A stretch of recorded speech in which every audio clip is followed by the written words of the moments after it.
Welcome back to the Jenny McCarthy Show. I'm Jenny McCarthy Wahlberg. I'm so excited to talk to Jared Freid. He's got a new album out.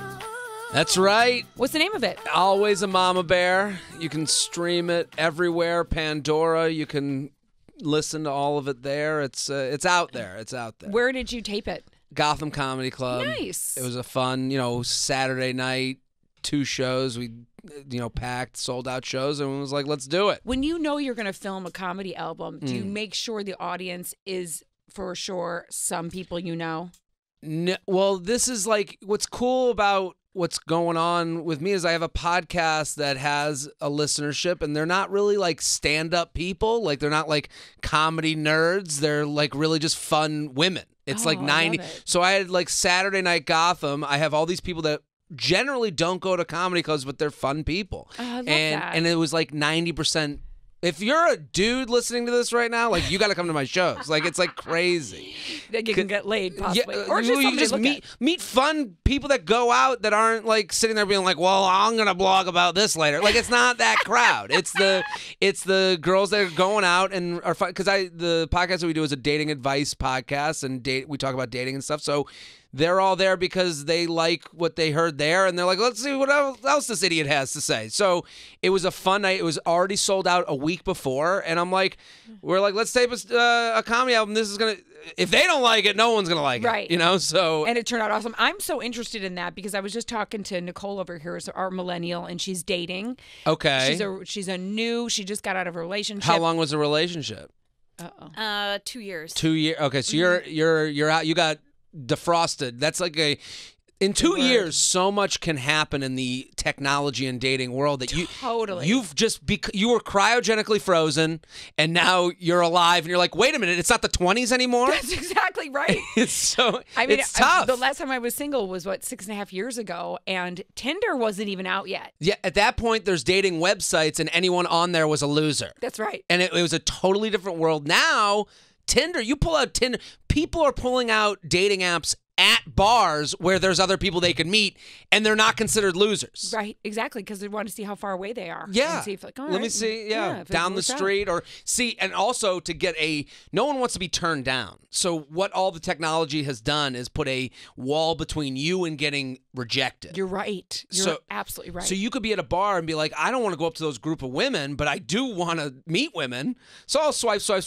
Oh, are you down the street? I'd rather go to the bar down the street with nobody there than the ones that are here having fun. Explain Tinder. Do you ding them? Do you send a message? So there's Tinder, there's Bumble, there's Hinge, Okay. there's a whole, and Ship is a newer one.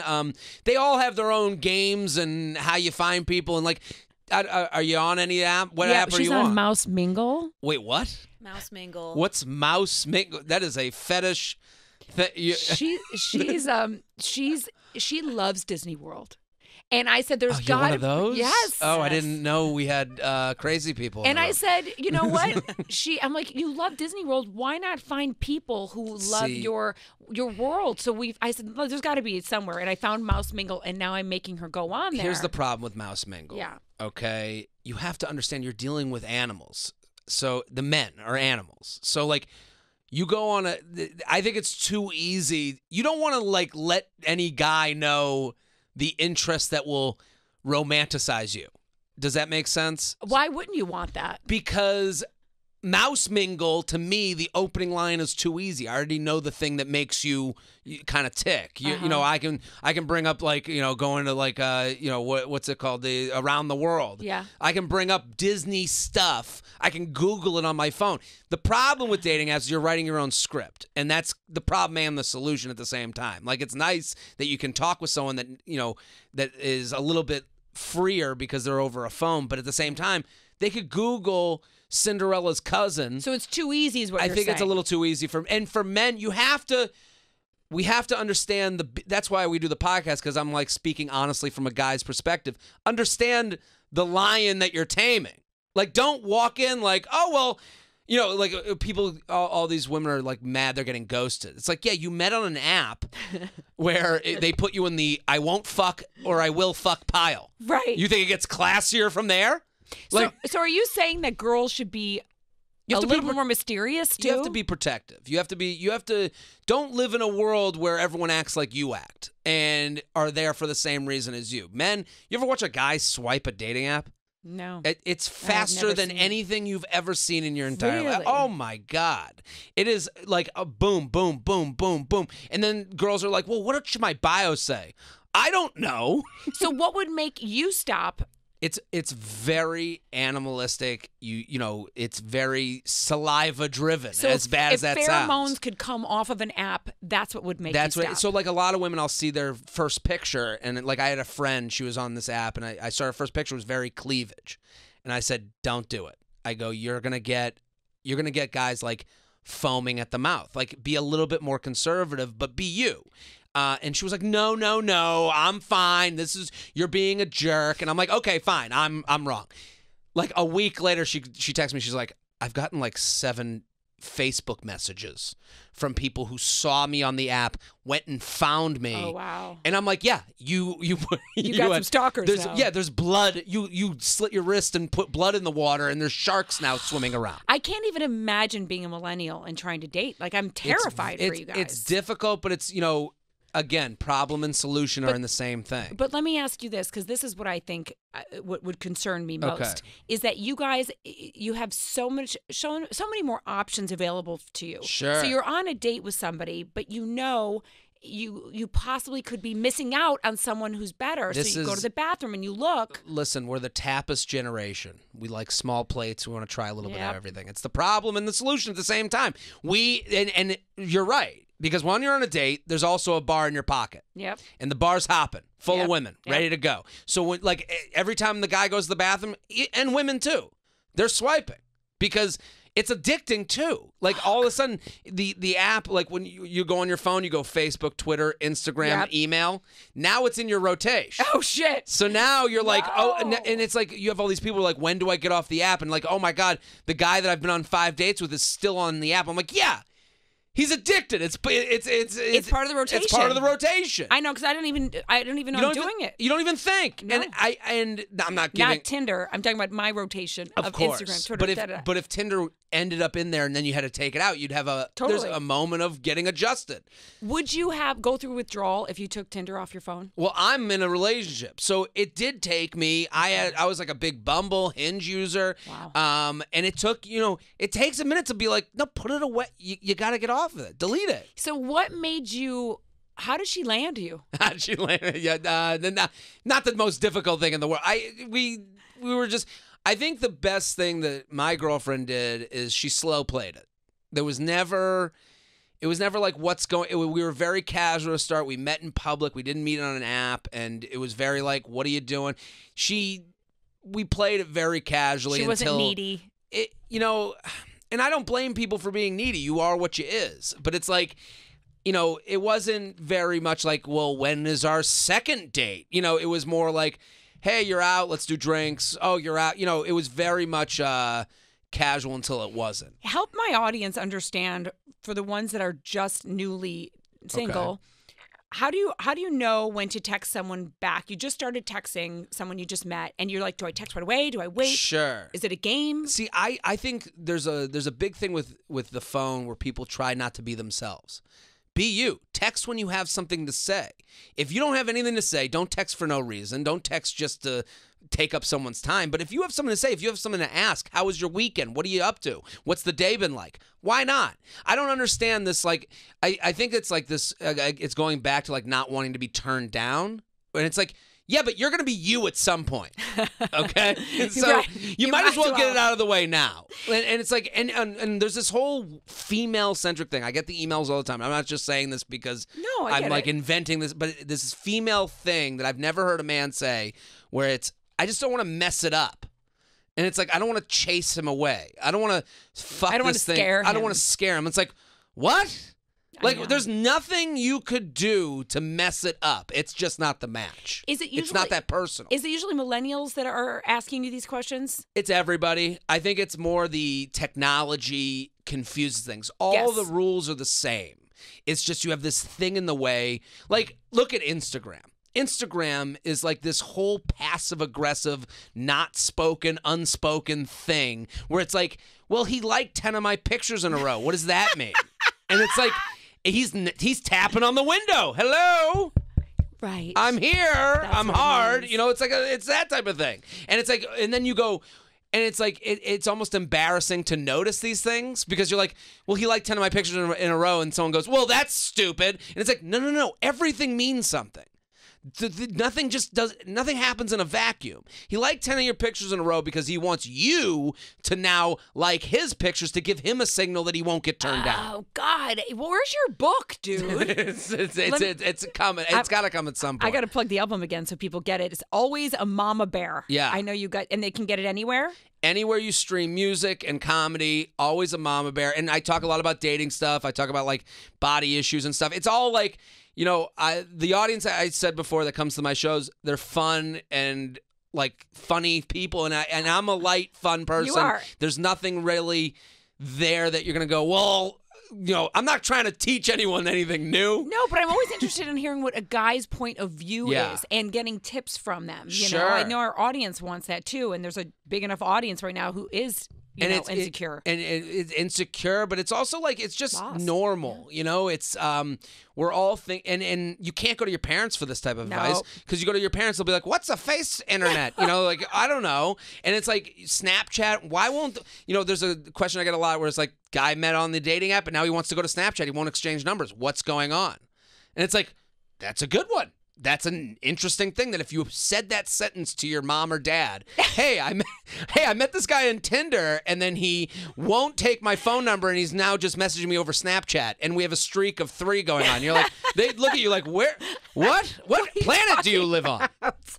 That's pretty fucking funny. It's funny, and it's I know. like so. But then it's like I've done that where I've gone from the app to Snapchat, and it's like because now you're a sniper and you only have one bag in the room and you can leave at any time. They don't have your number. Goodbye. What about deep dives? Because I know What do you mean by deep dives? Deep dives I call snooping information. So Okay. you like a guy, so then you hit up all the Sure. other things. You see who he follows, who he's talking to. I would say you're only hurting yourself because nobody wants to leave the house. So let's just say it's a decision between your couch and the date, and the couch wins 9 out of 10 times. We all know that. So when you go searching and you're going to find bad stuff. Right. So don't be if you find nothing, that's even weirder than finding something. So I think when people go and do that deep dive, they're searching for reasons to not go out with the person. I think that's because they're looking to find the one thing that they can go, right, ladies? Because women want the agreement of the group to tell them the pack. It's like it's interesting. Like I love The Bachelorette this season. Do you watch? Yes. Okay, so this past season there was a very interesting storyline to me where Hannah kept around. Yes. What's his name? Steve David. Pete. Luke P. Luke P. That's right. And everyone was like, how could you keep Luke P? And I'm like, it makes total sense to me. He said, I love you in the first 4 minutes. and she's a beautiful woman who's looking for love. And she's like, well, I have the love. Right. How do I just turn away love? Love. This is what I'm looking for. He's giving me the gift that I'm looking for. And women do this to each other a lot of times because they compete with the level of their relationships. Men kind of compete with money and their level of jobs a lot of times. True. Generally, I'm not saying everybody, right. But so when she goes to the brunch table and she says, yeah, I dumped Luke. And then one girl goes, but he said he loved you. That's what we all want. So I understand you're right. I understand why she kept him around because it's like, well, I can't just throw away a good sandwich. You're right. Everyone here is starving. And she didn't know a lot of the drama he had. She couldn't do a deep dive. Donnie, my husband, always refers to it as if you're going to look in the toilet, you're going to find shit. Yeah, he's right. And it's like, especially now, like I said this to my girlfriend. My girlfriend the other day was like, why are you following, butt snorkeler on Instagram? And it's like, I don't know how to answer. You said that to her? She said it to me. Oh, I was going to say, okay. And I'm like, I don't know how to answer that question. Did you ask her, why are you looking into who I'm following? and then it becomes, well, who's worse at that point? The person who cares about their significant other looking at other women, or the guy who's like fiending for butts? Like this is an account with 200,000 followers. I'm not the only butt guy out there. That's so funny. But I have to be this self-admitted weirdo who's looking at butts now, and it's like I'm not there for my politics news. Like, you know what? And it's like, all of this stuff, if you want to see something, you're going to see something. And How long you been dating? A little more than a year. A little more than a year. Does it feel, I mean, you might fall into this trap. Sure. Okay. Of possibly, I don't wish you, I hope you get married. I hope it's the love of your life. But God forbid in another year, there's going to be a whole new slew of technology out there that you're going to catch up with. This is very true. And you got to, and the beauty of doing a podcast where people write in, then they're like, well, what do you think of this thing? And I'll go look it up and think it. And I just know how I would act. I have to be totally honest. That's kind of the problem, is that my girlfriend hears my my exact point of view on every subject. And there's no way for me to dance around it to sound hotter or cooler or more romantic. It's very unromantic. So, and she's totally down with everything that you do. She knows, she gets it. That's why she's working. It's and also for us, you end up talking about things a little bit more. Like you end up saying, well, why'd you think that? Oh, and she, sometimes she gets the answers from the podcast more than from my face, because it's like, I can't really, I got to be as honest as that's why people listen. Right. And also people asking those questions that she probably wants to know the answer to. I know Donnie sometimes will listen to my show and be like, oh, wow, I learned so much more about you. Good to know. Right. Good to know. Yeah. How did you meet her again? At a show. It wasn't my show. It was just like a random show at the Comedy Cellar. So I was just on stage, and she was in the audience or comedian? Yeah, audience, and was just like, what do you, Did she come up to you or you go came up to her? me. She was like, are you really single and Jewish? I was like, yep. And that was it. I was like, those were the magic two words. Yeah, single and Jewish. I think you need to try that, Nicole, at Disney World. My mom and I were sold. And so that was, no, but again, and then I ran away to another show and then came back, and she was there still hanging. So it was. Is she on your podcast ever? We did one episode together way back when, and people really liked it. But I don't want to do it too much. Right. It's like, it's a little too cute. And it could change the dynamic. Yeah. What's the podcast we can plug that to? So the J Train, I have two, which is very embarrassing to say. No, in it's public. not. It's awesome. It's like so J Train podcast is twice a week, and then the You Up podcast I do with Betches Media. And Betches is great. They're a huge media company, and they brought me on as like a co-host. And nice. The You Up podcast is really where people have gotten really into it. I love it. I love your point of view, and I love your help for all these single bitches out there too. Just I'm a spy that's turned on my own. I love it, Jared Freid. You guys, the album is out now. Always a Mama Bear. I can't wait to check it out. Thank you so much. Come back again soon. Thank you for having me. I want to come back during Bachelor, Bachelorette season. I would fucking love that. On my Instagram, I scream at the TV while it's going on. So on my highlights, if you want to watch the whole season of The Bachelorette, you can watch it right now. That's exactly what I do. It's just me screaming at the TV, like, what are you fucking doing? Yeah, making fun of everybody. Totally. And it's so much fun. And, I can't wait. We kid because we love. Consider yourself back. How's that? Thank you. We'll be right back, you guys. Jenny McCarthy Show. Oh!